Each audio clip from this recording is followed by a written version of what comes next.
ఈ ఉదయకాల సమయంలో ఇంతవరకు నైనా పాఠాల ద్వారా మిమ్మల్ని ఘనపరిచి ప్రార్థన విజ్ఞాపన ద్వారా నీ సముఖమందు చేరినైనా ప్రభా మేము గడపడానికి మీరు ఇచ్చిన ప్రశస్తమైన సమయాన్ని బట్టి నీ కొందనాలు తండ్రి. ఆరాధన ద్వారా మిమ్మల్ని నా ఘనపరచుడికి ఆశపడుతూ ఉండగా సహాయం దయచేయండి. నీ ప్రార్థన యొక్క నీ బిడ్డలు చేసిన ప్రార్థన విజ్ఞాపములు నీ సముఖమందు చేరబడ్డాయని నా స్తోత్రాలు. ఈ సమయంలో వాక్య భాగములకు వెళుతుండగా నాతో మా అందరితో మీరు మాట్లాడండి. మీరు మాట్లాడితే మేము బ్రతుకుతామునైనా, మీరు మాట్లాడితే జీవాలు కదిలించబడతాయి. ప్రభువా సహాయం దయచేయండి. ఈ దినమునైనా ఒక మంచి కార్యము జరిపించండి. వచ్చిన బిడ్డల బట్టి కూడా స్తోత్రాలు చెల్లిస్తూ సమస్తము మహిమకరంగా మాకందరూ ఆశీర్వాదకరంగా జరిపించమని యేసయ్య శక్తి గల నామమున అడిగి వేడుకుంటున్నాము తండ్రి. ఆమేన్. దయచేసి అందరూ కూర్చోవలసిందిగా ప్రభు పేరిట సంగమంతుడికి మనం చేస్తున్నాం. ప్రభు మనల్ని ప్రేమించి ఈ ఉదయకాలపు సమయాన్ని దేవుడు మనకు దయచేశాడు. దేవునికి మహిమ ఘనత ప్రభావములు కలుగులుగా దేవుడరా. దేవుని యొక్క సన్నిధిలో మరి జూన్ నెల 30వ తారీఖు ఆఖరి ఆదివారాన్ని దేవుడు మనకి ఇచ్చాడు. ఈ జూన్ నెలలో వస్తున్న నెల జూలై నెల 7వ నెల రాబోతుంది. ఈ నెలంతా కాపాడిన దేవుడు రాబోతున్న దినాల్లో కూడా, వచ్చే నెలలో నూతన నెలలో కూడా మనందరం కాపాడి ఇంకా తన కృపలో భద్రపరిచి ఆయన కొరకు మనల్ని వాడుకున్న కాక దేవుడరా. ప్రార్థనకు వచ్చి మీకు అందరికీ వందనాలు తెలియజేస్తున్నాను. మరి పురుషులు కూడా చాలా మంది వస్తున్నారు, చాలా సంతోషము. వస్తున్న మీకు అందరూ నా ప్రత్యేక వందనాలు తెలియజేస్తున్నాను దేవుడరా. ఈరోజు దేవుని వాక్యంలో న్యాయాధిపతుల గ్రంథం తీద్దాం, గమనించండి. గడిచిన వారము అంతకు ముందు వారము ప్రత్యేకమైన మాటలు మనం ధ్యానం చేశాం. ఈ రోజుతో ఆ యొక్క భాగాన్ని ముగించుకొని మరొక భాగానికి వెళ్ళిపోదాం దేవుడరా. మరి ఒకటి జ్ఞాపకం చేసుకోవాలి ఏంటంటే, ఒక వ్యక్తిని దేవుడు దీవించిన తర్వాత ఆ వ్యక్తి తన జీవితంలో దేవుని కొరకు జీవించేవాడిగా ఉండాలి. దేవుడు ఒక దీవెన మన మీదకి వచ్చినప్పుడు క్రిస్మస్ దినాల్లో ఒక వాగ్దానము, మన వాగ్దానము ఒకటి పొందిన తరువాత అది మన జీవితాల్లో వాగ్దానము నెరవేరాలంటే, దేవుడి ఇచ్చిన వాగ్దానం నెరవేరాలన్నా, దేవుని యొక్క మాట స్థిరపరచబడాలన్నా మనము జాగ్రత్తగా మనం అడుగులు వేస్తూ మనము ప్రభువుని సమర్పించుకుని ముందుకెళ్ళే వారిగా ఉండాలి. చాలా వాక్యాలు మనం ధ్యానం చేసాం. సంసోను గురించి ధ్యానం చేస్తున్నాం. చూడండి, న్యాయాధిపతుల గ్రంథము 13వ అధ్యాయము 24వ వచనం చదువుకున్నాం కదా. వాళ్ళు ఒక మాట చదువుకొని మనం ముందుకు వెళ్ళిపోదాం. 13వ అధ్యాయము. ఆ తరువాత ఆ స్త్రీ కుమారుని కని అతనికి సంసోను పేరు పెట్టెను. ఆ బాలుడు ఎదిగినప్పుడు యెహోవా అతనిని ఆశీర్వదించెను.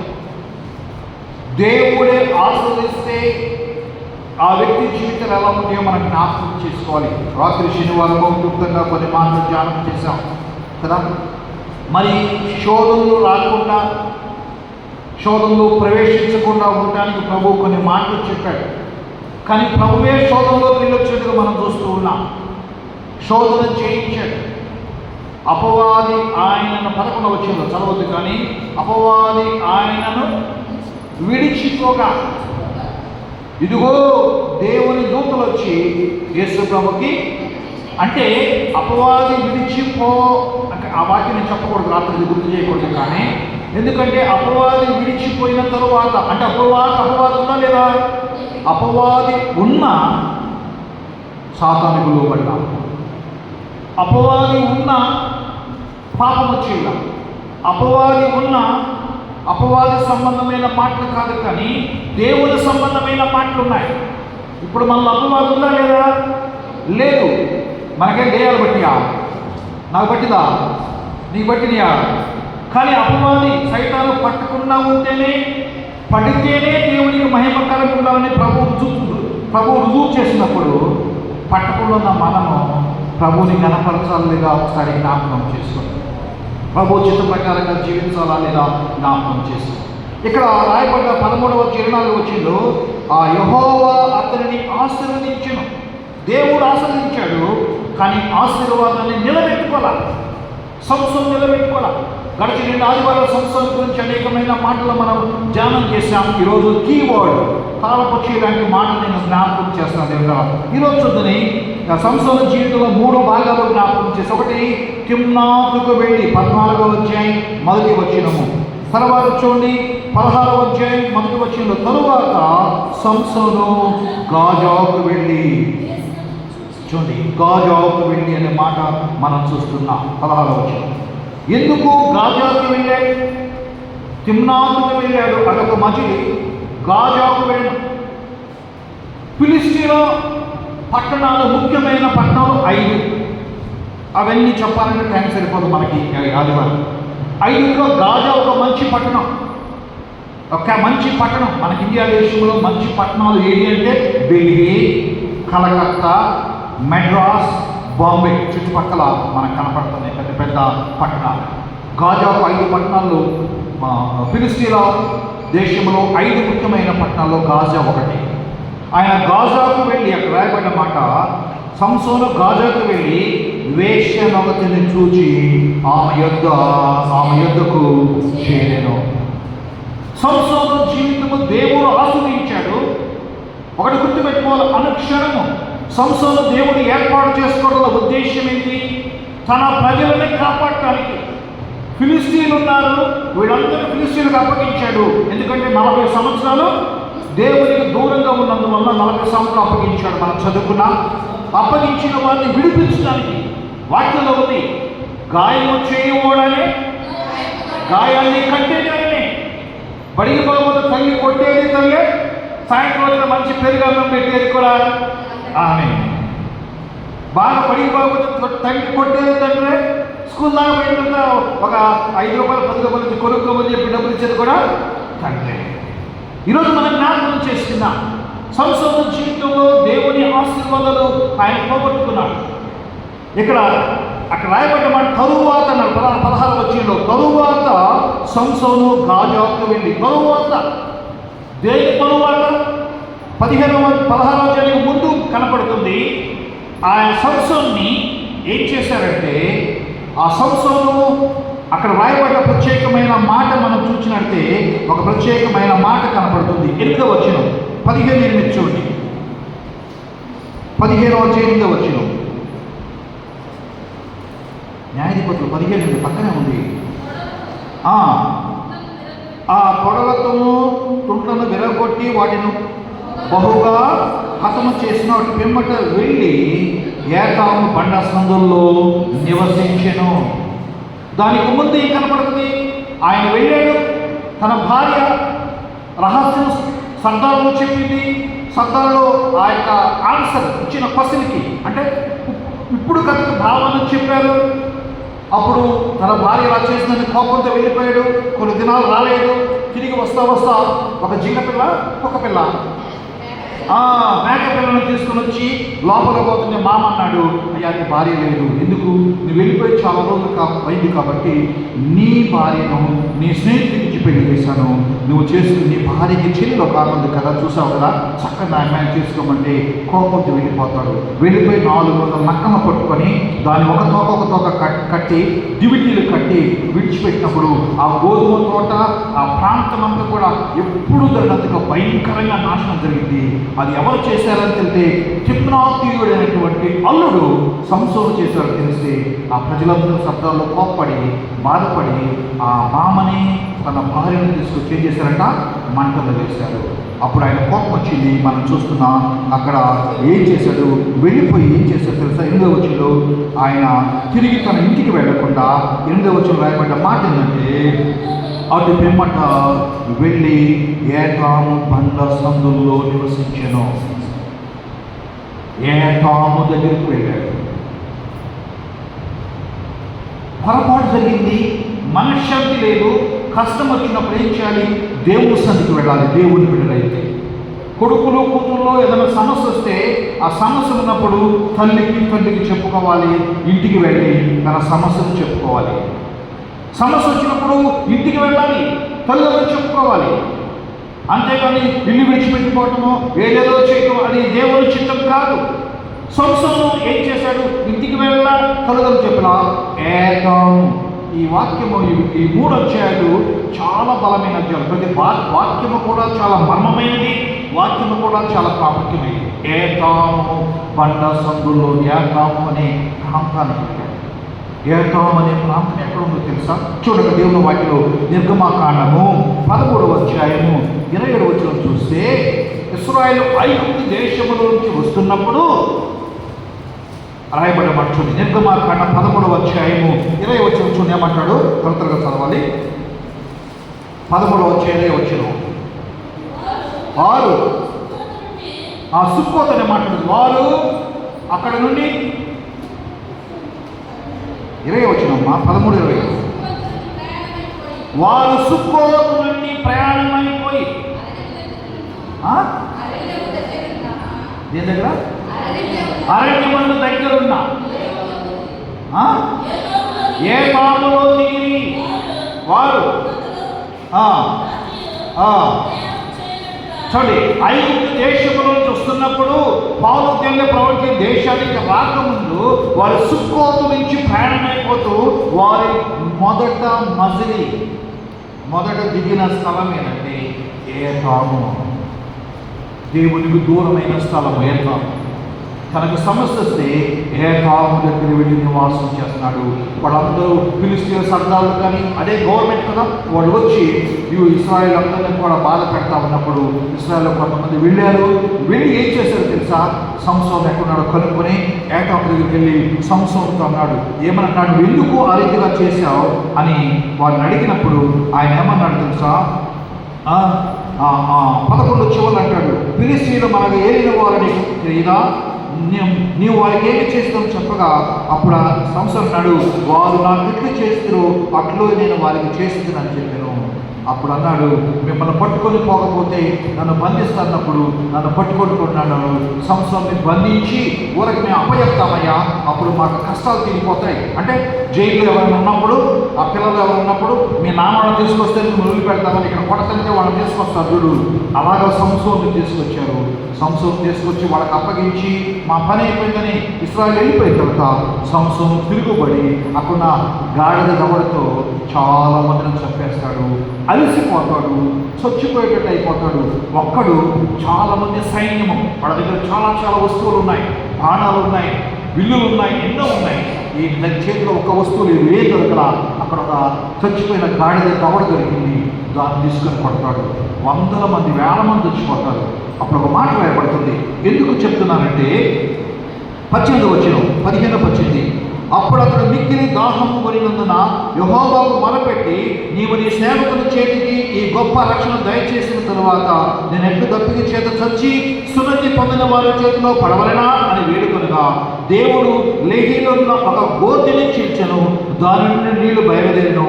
అతడు త్రాగిన తరువాత ప్రాణం చెప్పలేని బ్రతికను. కాబట్టి దానికి నేటి వరకును ఎన్హోకు అనబడిన, అది అక్కడ రాయబడుతున్న మాట చూడండి, లేహీలో ఉంది.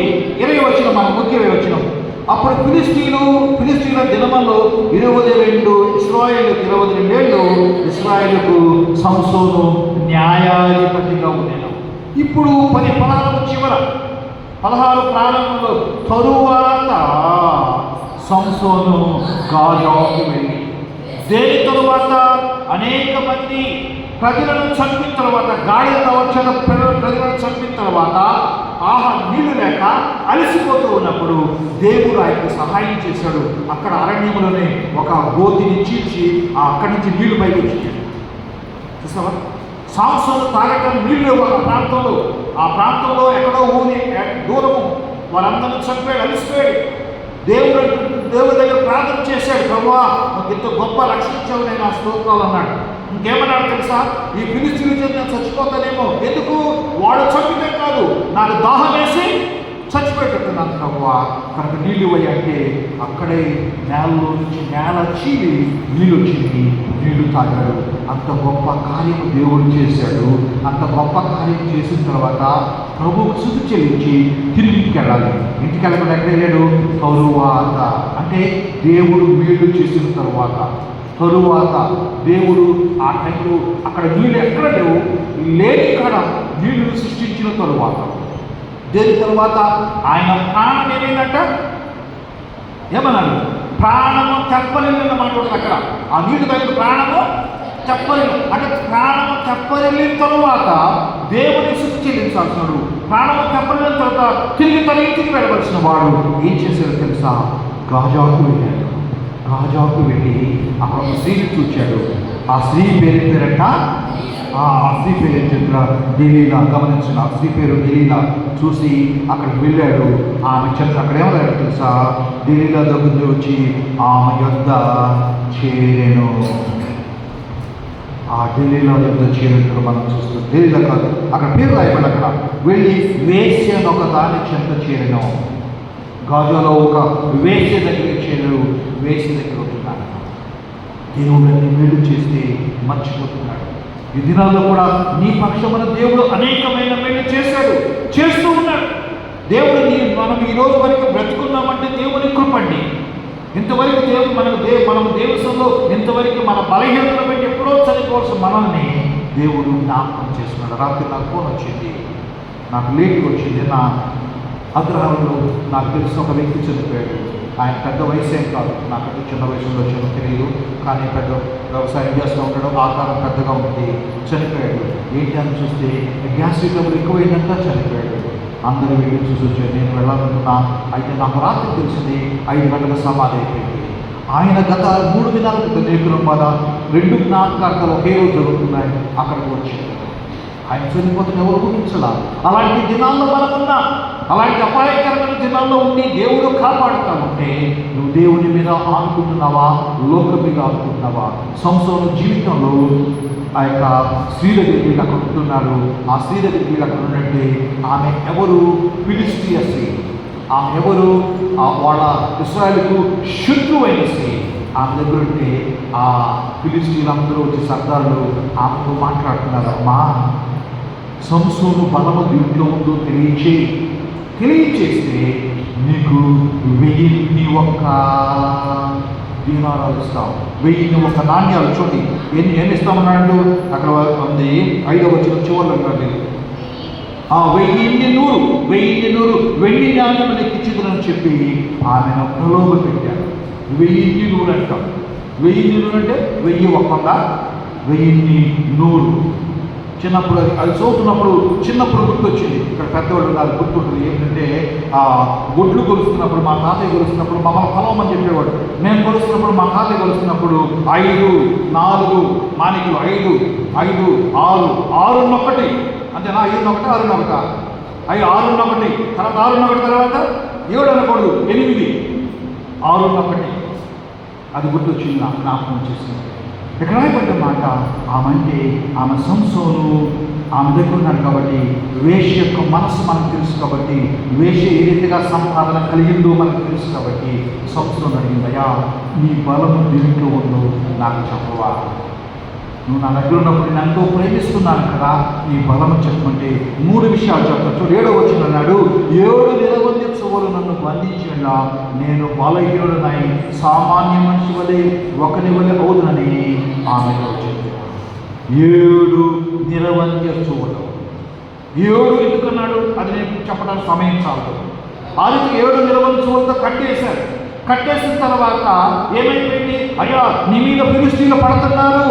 9వ వచనంలో ఫిలిష్తీయుల మీద పడుతున్నారు అంటే అనగా అతడు అగ్ని తగిలిన నూలు రీతిగా ఆ కడపలను తెంపిన కనుక అతని బలము తెలియబడలేదు. ఆమె వెంటనే నన్ను మోసం చేశావు, నేను అడిగాను కదా నీ బలం తెలియదు నాకు చెప్పలా అంటే నేను ఇంత నీకు నమ్మకం ఉన్నా నీకు నీ రహస్యం నాకు చెప్పలేదు. మళ్ళా 2వసారి ఏం చేసిన 11వ వచనంలో పేరిన తరువాత పనికి పెట్టని కొత్త తాళతో నన్ను బంధించేలా నేను బలహీనుడనై సామాన్య మనిషి వలె అవుదునని ఆమెతో చెప్పాను.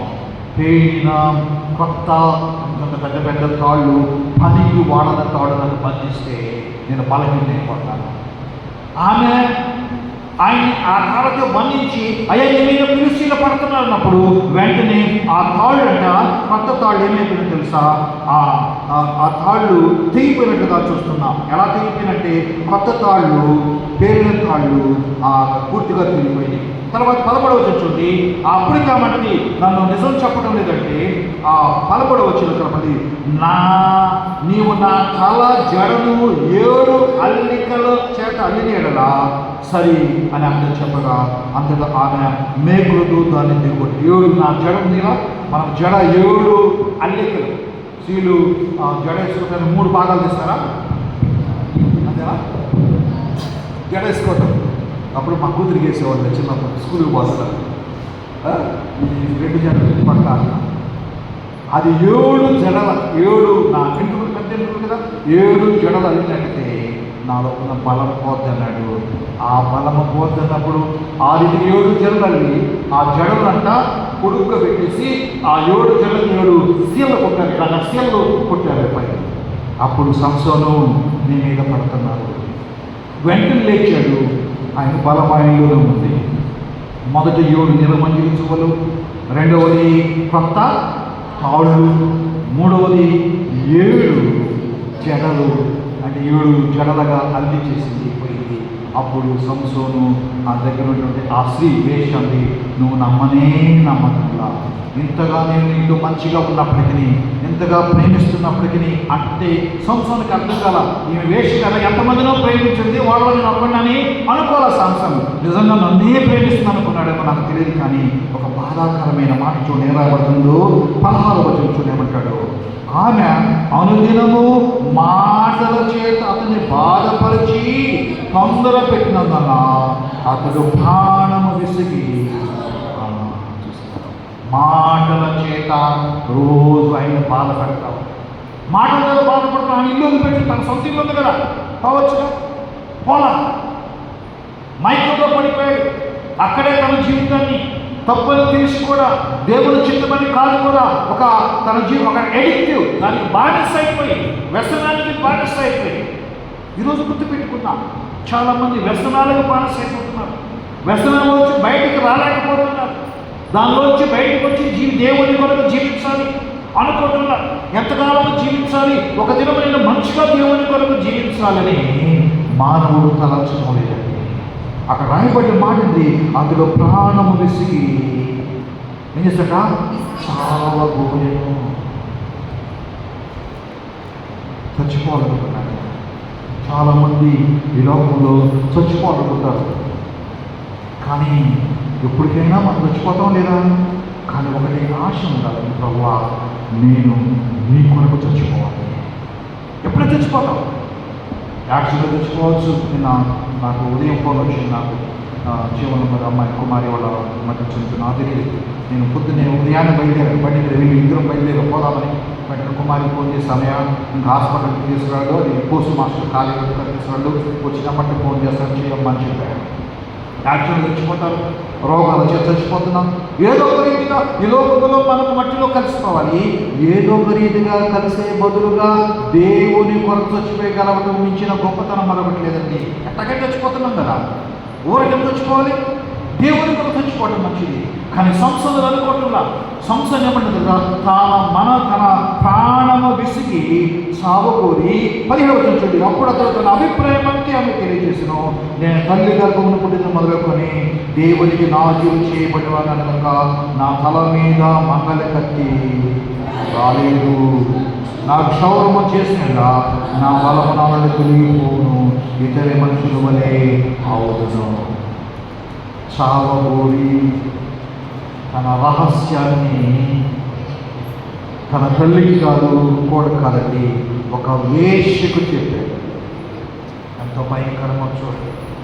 సాతానుడు ఒక వ్యక్తిని ఎలా వాడుకుంటాడు. సాతాను చేతిలో పడితే, ప్రార్థన జీవితం లేకపోతే, తల్లిదండ్రులు చెప్పిన మాట వినకపోతే, సంస్థను ఫస్ట్ స్టెప్ ఏంటంటే తల్లిదండ్రులు చెప్పిన మాట విన్నా. రెండవది తన కళ్ళను నమ్ముకున్నాడు. తల్లిదండ్రులు కాకుండా తన కళను నమ్ముకొని కళను చూసి ఏమన్నాడు తెలుసా, ఆమె నాకు నచ్చింది. తిమ్నాకు ఊరికి వెళ్ళినప్పుడు తిమ్నాకు ఇంకో మాటలు చూస్తాను. ఈరోజు మనం జ్ఞాపకం చేస్తున్నాం. ఎప్పుడైతే ఆ రీతిగా చెప్పారో వెంటనే వచ్చిన 19వ వచనం పక్కన 19వ వచనం, ఆమె తన తొడ మీద అతను నిద్రపుచ్చి ఒక మనిషిని పిలిపించి వాని చేత అతని తల మీద 7 జడలుగా క్షౌరమ చేయించి అతని బాధించుటకు మొదలుపెట్టినప్పుడు అతనిలోని బలము తొలగిపోయాను. ఆమె సంసోను ఫిలిష్తీయుల మీద పడుతున్నారని అతని నిద్ర మేలుకొని ఎప్పటికప్పుడు నేను బయలుదేరి విరచిముదనుకొని, కానీ అయితే యెహోవా తనను ఎడబాసెనని అతనికి. అంతకుముందు ఎలా చెప్పిందో, సంసోను నీ మీద జనాలు పడుతున్నారు, ఫిలిష్తీయుల మీద పడుతున్నారు. అంతకుముందు ఆ నేవో టైం కావచ్చు, లేకపోతే కొత్త తాళతో కట్టినప్పుడు కావచ్చు, 7 జడలు అల్లినప్పుడు కావచ్చు, కానీ బలం పలేదు కాబట్టి శక్తి వచ్చింది. ఇప్పుడు రహస్యం ఏంటో తెలుసా? తల వెంట్రుక నాజీరుగానే చేయబడ్డారు. నాజీరు అంటే హీజ్ ఏ డెడికేటెడ్ పర్సన్ అని అర్థం. ప్రతిష్ఠించబడిన వ్యక్తి నాజీరు అంటే. ప్రత్యేకించబడిన వ్యక్తి, ప్రత్యేకమైన వ్యక్తి. ఆ ప్రత్యేకమైన వ్యక్తి తల వెంట్రుకలు కట్ చేయకూడదని దేవుడు చెప్పాడు అక్కడ దేవుని దూత చేత. ఎప్పుడైతే ఆయన విసిగి చావకోరి ఉన్న రహస్యాన్ని చెప్పేశాడు, ఆమె అతని తొడ మీద నిద్రపోచి. ఇది బైబిల్ గ్రంథంలో కాన్ఫిడెన్స్ బైబిల్ ఒకటి ఉంది. అది నమ్మకూడదు, ఇదే మనం నమ్మాలి. బైబిలే పరిశుద్ధ గ్రంథము. బైబిల్ కెనాన్ అంటే ప్రామాణిక గ్రంథం, అసలైన గ్రంథం. ఆ హీబ్రూలో కెనాన్ అనే మాటకు అర్థం ఏంటంటే ప్రామాణిక గ్రంథం, అంటే అప్రూవ్ అయింది, అంటే ముద్ర అసలు అప్రూవ్ అయింది. సంతకం ముద్ర వేసి ఓకే శాంక్షన్ అయిపోయినట్టు శాంక్షన్ అయింది బైబిల్. అయితే ఆ బైబిల్లో కెనాన్ బైబిల్లో ఏమన్నా రెపెటిక్స్ బైబిల్ ఏమన్నా తెలుసా? ఆయన నిద్రపోవటానికి మామూలు వ్యక్తి కాదు, ఆయనకి లిక్విడ్ అంటే మత్తు ఇచ్చి నిద్ర గుచ్చిందని రాస్తాడు. తల వెంట్రుకలు నిద్రపోతున్నప్పుడు తల వెంట్రుకలు కట్ చేసినప్పుడు మెలుగు వచ్చింది, కానీ మెలుగు లేకుండా నిద్రపోతున్నాడు. అంటే మెలుగు లేకుండా ఆయన నిద్రపుచ్చిందానా? మెలుగు లేక నిద్రపుచ్చిందంటే ఆయనకి మరి మత్తు ఇచ్చినట్లుగా, ఆ మత్తు తాపినట్లుగా అక్కడ ఆ బైబిల్లో రాస్తాడు. ఏదైనప్పటికీ అది నమ్మకం కాదు, కానీ మనకి బైబిల్ ఆధారం. కానీ ఆమె తన తొడ మీద ఆయన నిద్రపుచ్చి ఆయన వెంట్రుకలను 7 జడలుగా అల్లినప్పుడు కూడా వెలుగు రాలా. వెంట్రుకలు ఒక జడ, ఒక పాయ అంటామాది, ఒక పాయ అంతా కట్ చేసి గుండులాగా, రెండో పాయ 7 పాయ నిజమవుతుందా. అప్పుడు ఆమె దయా నువ్వు లేస్తున్నా, ఫిలిష్తీయుల మీద పడుతున్నా అంటే ఎప్పుడులాగా శక్తిని పొందాలనుకున్నాను, కానీ శక్తి రాలా. సామాన్యమైన నీవు నేను ఎలాంటి వాళ్ళకు అలాంటి వాళ్ళని యెహోవా తనను ఎడబాసెను. ఆ వినవచనంలో 20వ వచనంలో కనుక యెహోవా తనని ఎడబాసెను అంటే విడిచిపెట్టని అతనికి తెలియదు. కొన్నిసార్లు దేవుడు విడిచిపెట్టడం తెలియదు.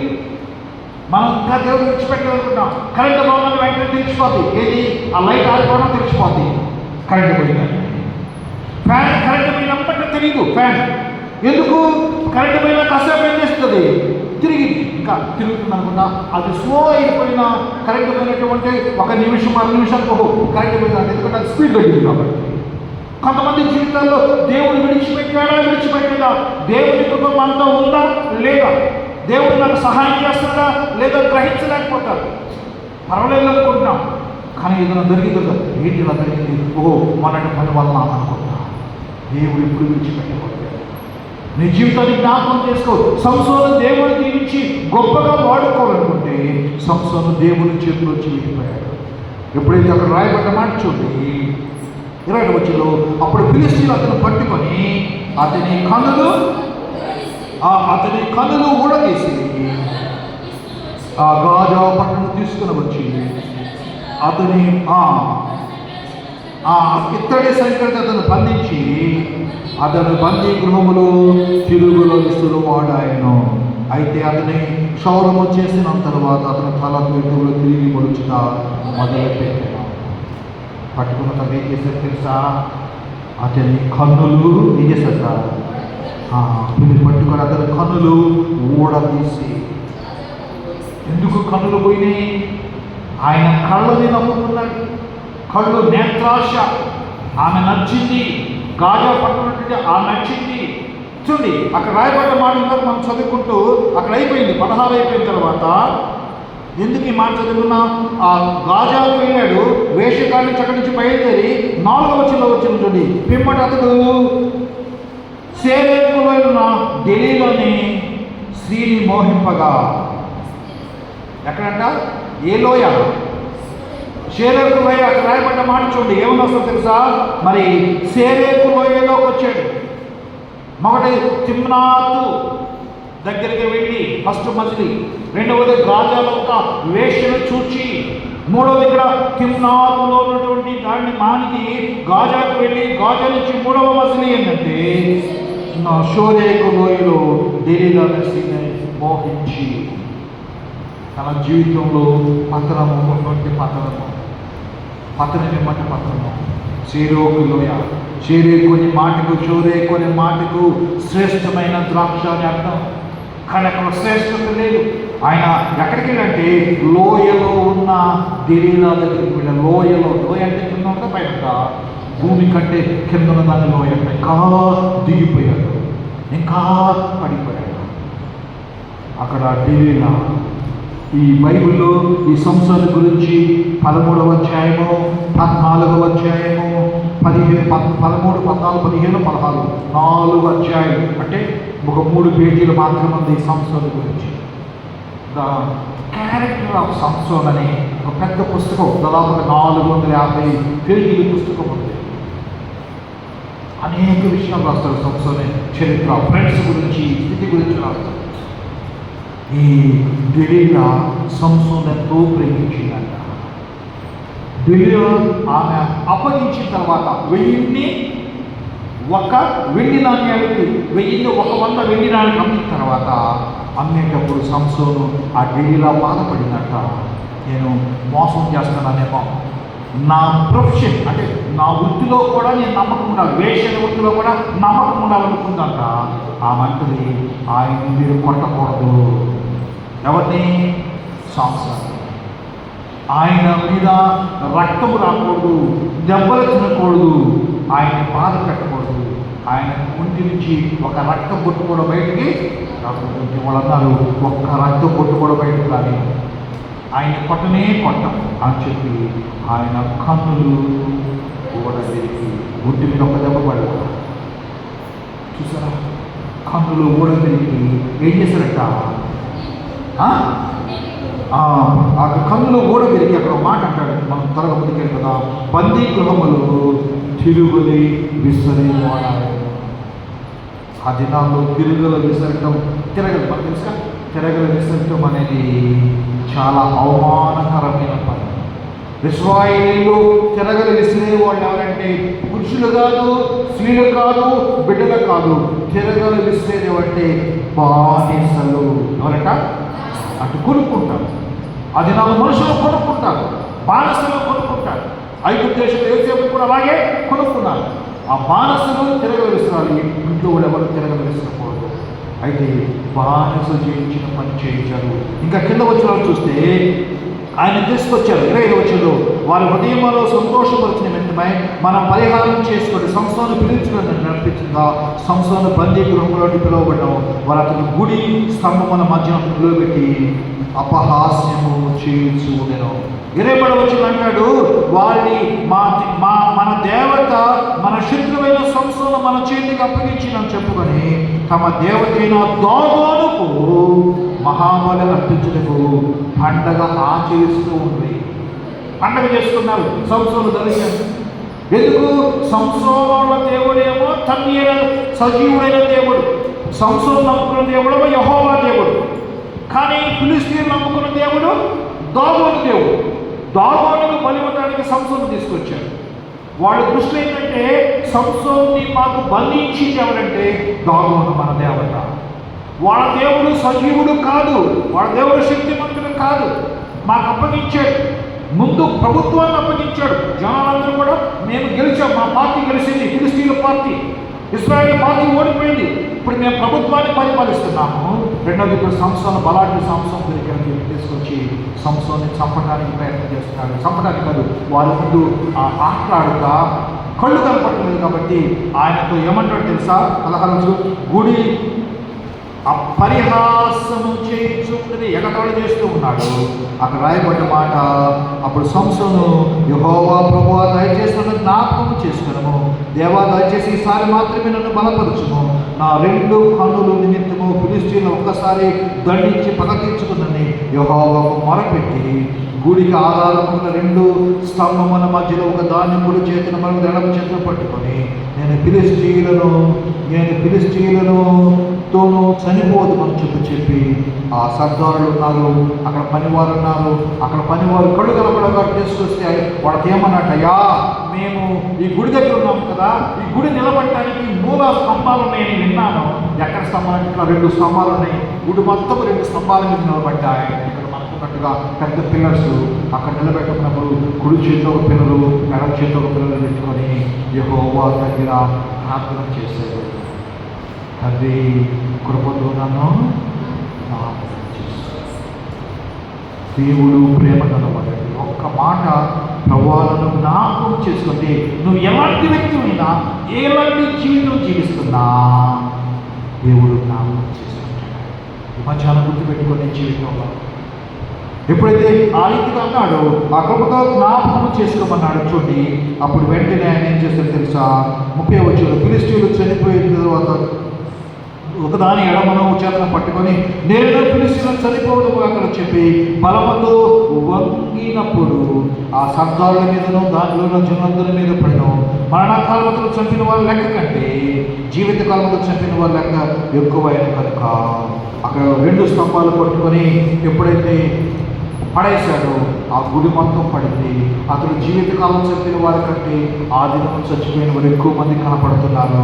అప్పుడు చూడండి 30వ రోజు, అప్పుడు తన స్వజనులు తన తండ్రి ఇంటి వారు అందరూ కూడి అతన్ని మోసుకొని వచ్చి జొరియాను రెస్టారెంట్ మధ్యలో అతను తండ్రి అయిన మానవ సమాధిలో అతని పాతిపెట్టి ఇది 20 సంవత్సరములు అతని ఇశ్రాయేలుకు అధిపతిగా ఉండేది.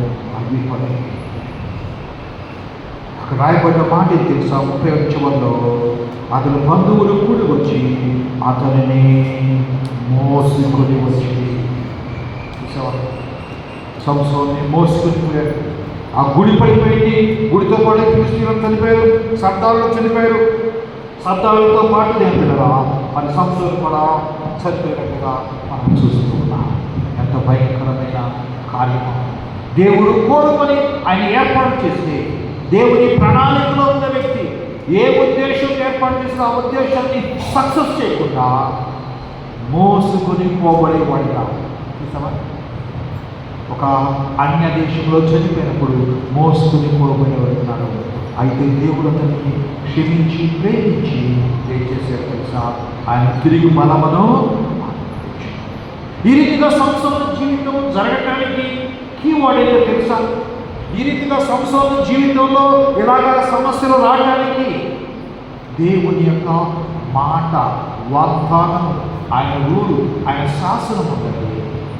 దేవుడు ఒక మాట ఇచ్చాడంటే అది ఎవరికైనా ఒకటే, నేనైనా నువ్వైనా ఈ లోకంలో ఎవరికైనా ఆయన మాట అంటే మాట.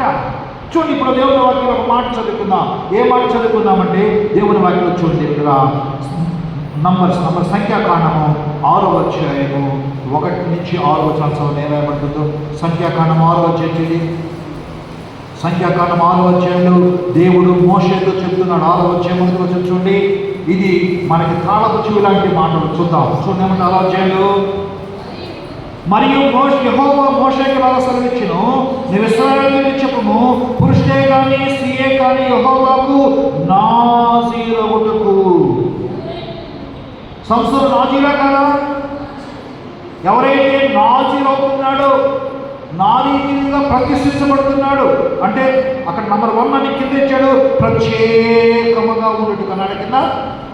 ప్రత్యేకంగా నాజీరైన వాడికి ఎలా ఉన్నాడంట? నాజీరైనప్పుడు ఎవడైనా మొక్కుకొని తను ప్రత్యేకించుకునేలా వాడు ద్రాక్షారస మద్యములను మానవలను, ద్రాక్షరసము చిరకను మద్యము చిరకను తాగవలదు. ఏ ద్రాక్షరసము తాగవలదు, పచ్చివి కానీ ఎండివి కానీ ద్రాక్ష పండ్లు తినవలదు. అతడు ప్రత్యేకంగా తిననయు పచ్చి కాయలే కానీ పై పొరునే కానీ ద్రాక్ష వల్ల పుట్టినదేదియో. ఫస్ట్ పట్టింది ద్రాక్ష జోలికి పోకూడదు. మనము ఫలానా జోలికి, ఫలానా దాని జోలికి పోకూడదంటే మనము ఆప్షన్స్ వెతుకుతాం.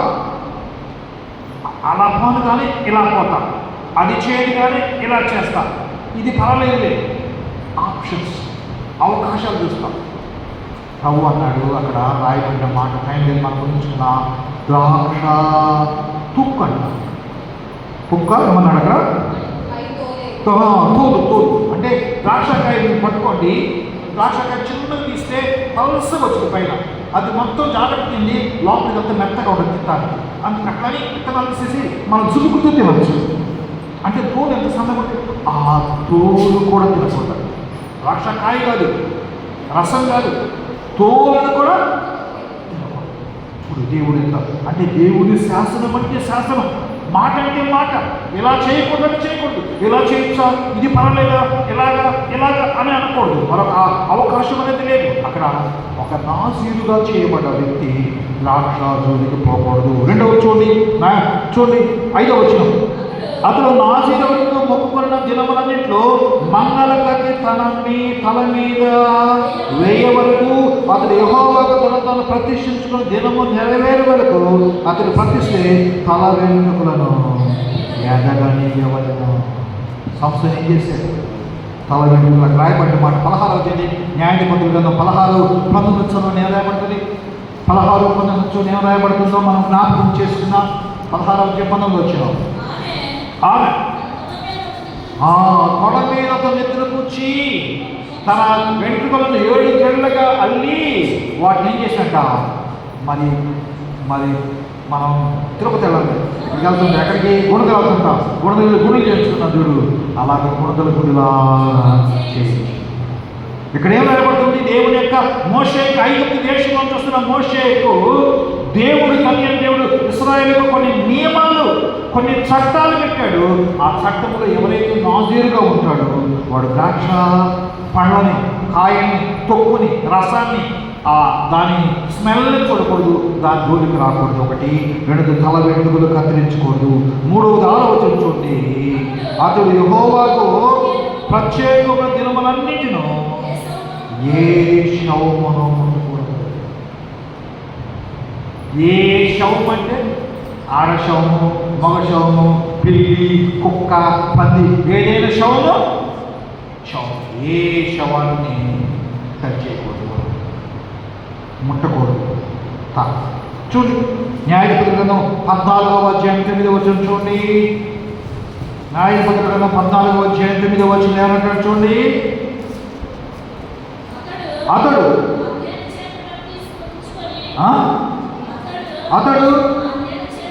ఆ తేనె చేత పట్టుకొని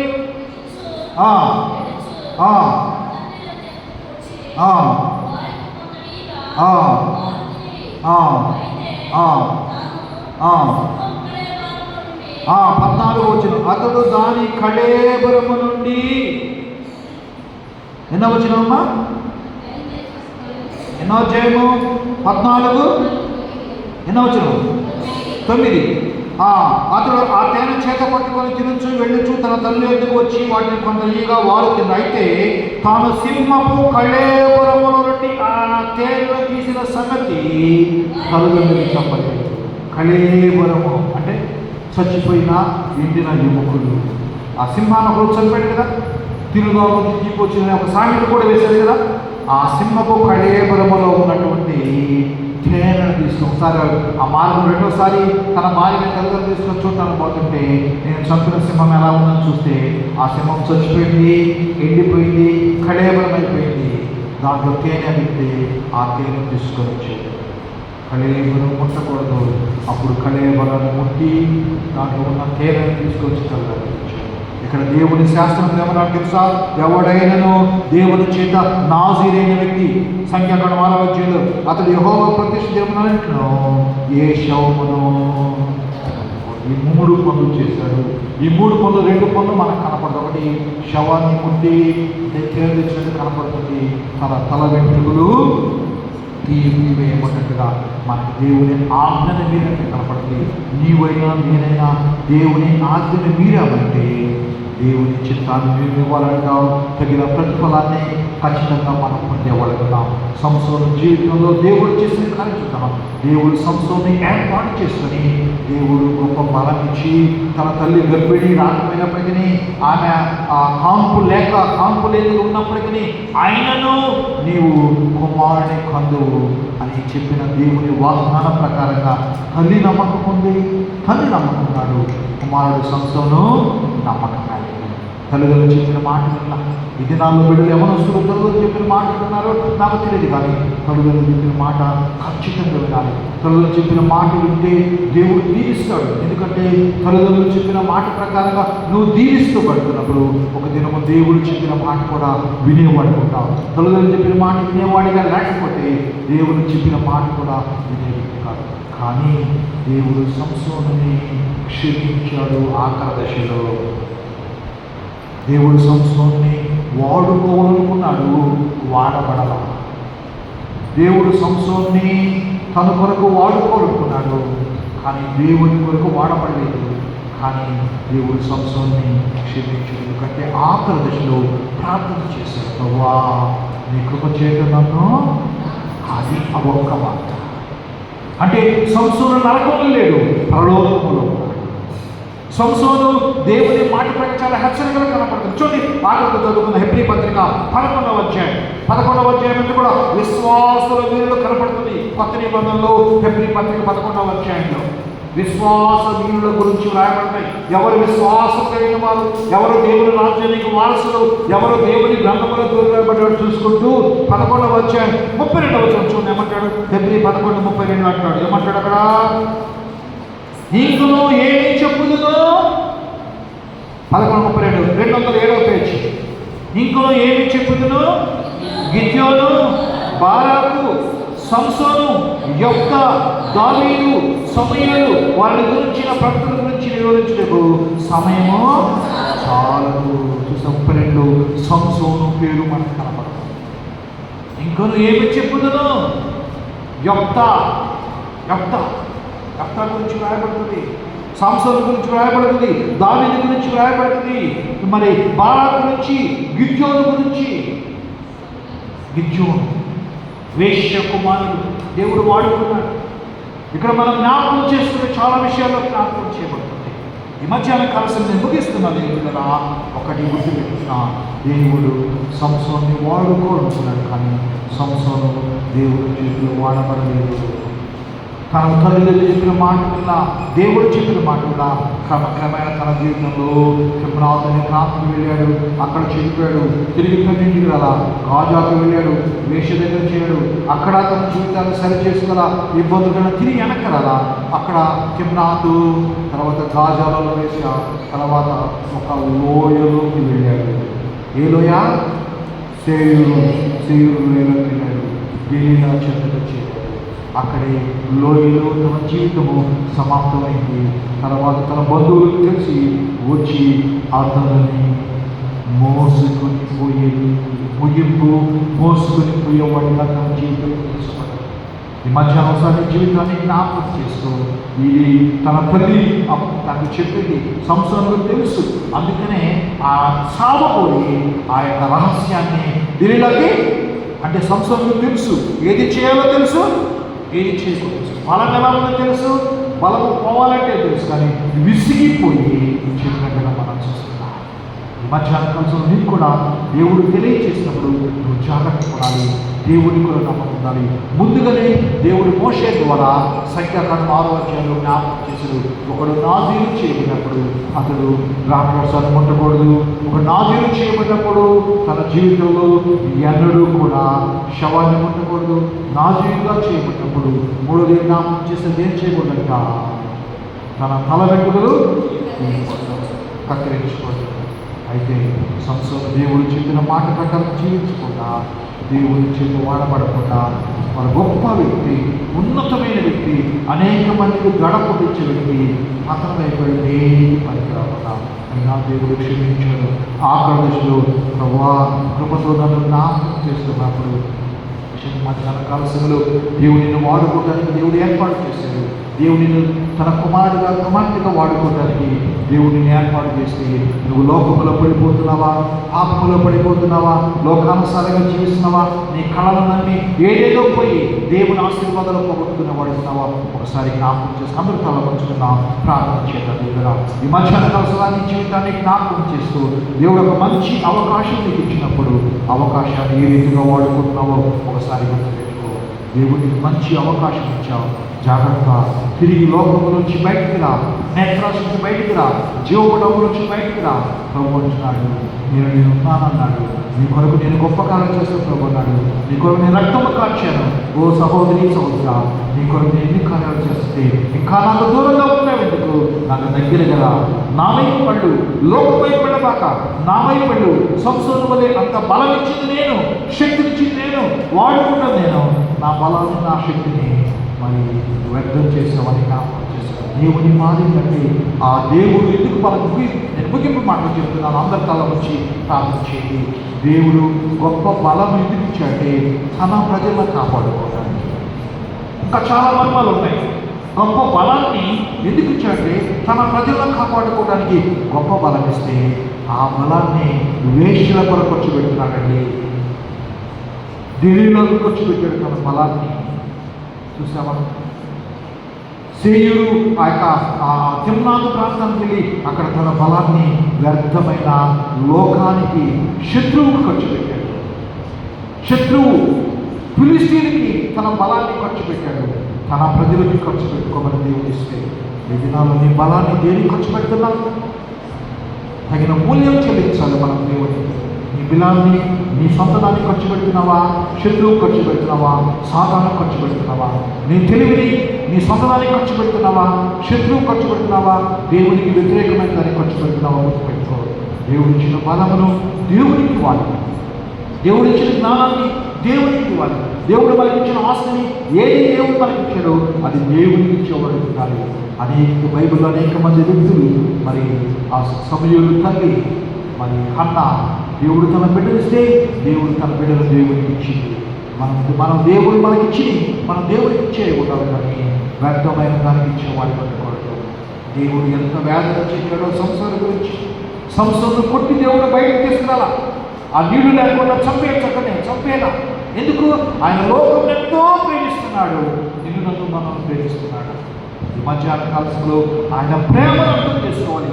దేవుని ప్రేమను అర్థం చేసుకుని ప్రభువా నువ్వు నాకు ఇచ్చినది నేను ఇచ్చే భాగ్యం చెప్పబడి సంసారికి అంత గొప్ప బలం ఇస్తే తన ప్రజలందరి పక్షాన కాపాడమని ఇస్తే, ఫిలిస్తీన్ల పక్షాన తన ప్రజలను కాపాడనిస్తే తన బలాన్ని షాపూరులో లేకపోతే ఆ యొక్క గాజా పట్టణంలో ఆ వేష దగ్గర తిమ్నాథు ప్రాంతంలో స్త్రీల దగ్గర తన బలాన్నంతా ఉపయోగించాలండి. ఎంత దారుణమో గుర్తుపెట్టుకోవాలి. ఎంత వేదనకరమైన సంగతి గుర్తుపెట్టుకోవాలి. మనం అలా ఉండకూడదు, మనం అలా జీవించకూడదు. ఇప్పుడు ఈ మాటల ద్వారా మనం సరి చేసుకుని దేవునికి ఇష్టమైన విధంగా మన దేవునికి ఇచ్చేవాడిని ఉండాలి, కానీ మన సైతానికి ఇచ్చేవాడిగా ఉండకుండా దేవుని కృప నీకు నాకు మనందరికీ కూడా నడిపించబోతుగా ప్రార్థన చేస్తున్నాం. పరిశుద్ధులైన మా తండ్రి నీకు వందనాలు. సంసోను జీవితంలో తండ్రి ముందుగానే మోషే ద్వారా సెలవిచ్చావు, నేను ఆశిస్తున్నానయ్యా. ఆ మాటలు తల్లి సంసోనుకు తెలియచేయబడింది, చెప్పబడింది. అయితే సంసోనుని గ్రహించకుండా తన శక్తి బలములను చూచి విరవీగినైనా ఇష్టానుసారంగా ప్రవర్తించి తండ్రి కళ్ళు ఊడబెరిగించుకొని ఆ యొక్క బందీ గృహములు తిరుగులు ఇస్తూ ఎంతో అవమానకరమైన స్థితిలో ఉన్నాడైనా. అలాంటి అవమానకరమైన స్థితి మాకు వద్దు ప్రభువా. అలాంటి భయంకరమైన జీవితం మాకు వద్దునైనా. మేము బ్రతికినంత కాలంలో నీ కొరకు బ్రతుకుని దయచేయండి. నీ యొక్క కార్యాలు గొప్పగా చేయడానికి మేము బ్రతికే బాధ్యత దయచేయండి. మీరే కృపలో మమ్మల్ని జ్ఞాపకం చేసుకోమని విత్తిన వాక్యం నీ బిడ్డల జీవితాల ఫలింప చేయమని ప్రభా ఈ మాటల ద్వారా నీ బిడ్డలతో మీరు మాట్లాడినైనా ప్రభా సమస్తము నీకు ఇచ్చే బిడ్డలుగా ముందుకు కొన్ని దయచేయండి. నీ చిత్తాన్ని నెరవేర్చే బిడ్డలుగా నీ యొక్క మమ్మల్ని కోరుకున్న దేని కొరకు కోరుకున్నావు ఆ దానికి తగిన సార్థకత కలుగు చేసే బిడ్డలుగా మేము ముందుకు కొన్ని దయచేయమని యేసయ్య శక్తి గల నామమున అడిగి వేడుకుంటున్నాము తండ్రి. ఆమేన్. మన పాట పాడుతుండగా మన కాలం పట్టుకున్నామండి.